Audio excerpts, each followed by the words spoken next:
Watch the tunes!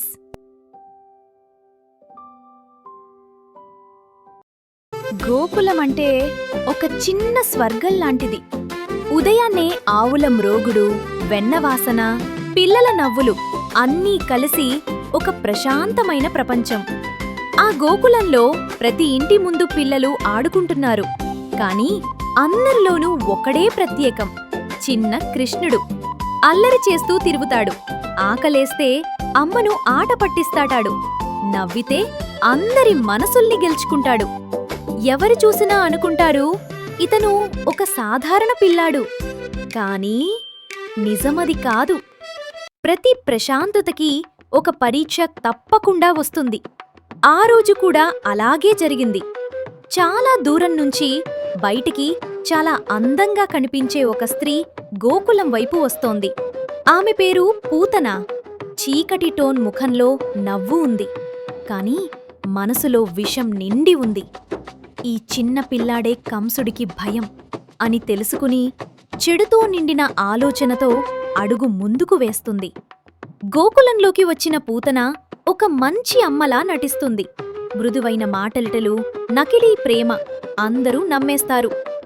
ఎంత మంచిగా ఉంది ఈమె అని గోపికలు అనుకుంటారు. కాని వాళ్లకు తెలియదు, ఈ నవ్వు వెనుక ఎంత పెద్ద ప్రమాదం దాగి ఉందో. పూతన కృష్ణుని దగ్గరకు వస్తుంది. చిన్న బిడ్డ అనుకుని అతన్ని ఎత్తుకుంటుంది.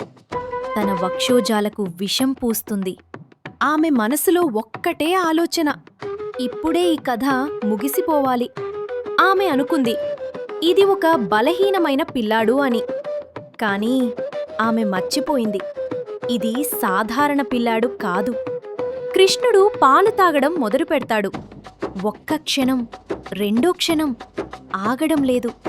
పూతనాకి భయం మొదలవుతుంది. ఏమిటిది అని ఆమె లోపలే వణుకుతుంది.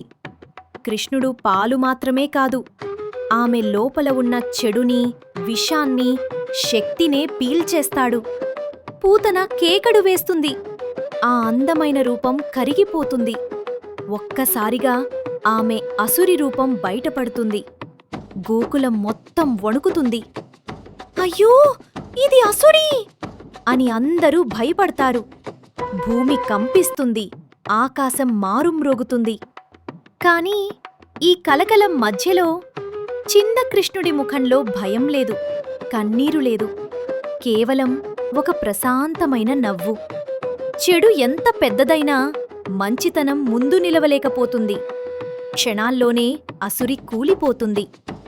గోకులం ఊపిరి పీల్చుకుంటుంది. గోపికల కళ్లలో ఆశ్చర్యం, ఆనందం. మన చిన్నాడు మనల్ని కాపాడాడు అని వాళ్ళు భావోద్వేగంతో చూస్తారు.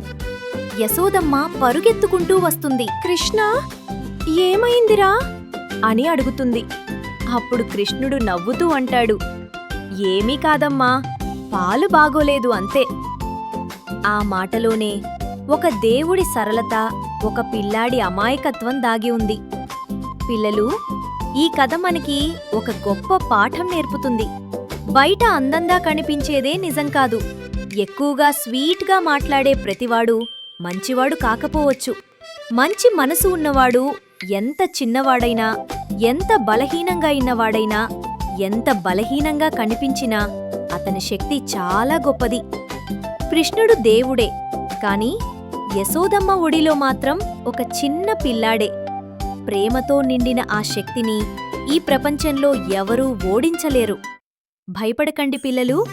మంచి మీతో ఉంటే, నిజం మీ వెంట నడిస్తే, చెడు ఎప్పుడూ దూరంగానే ఉంటుంది. అదే ఈ కథ ఇచ్చే అసలైన సందేశం.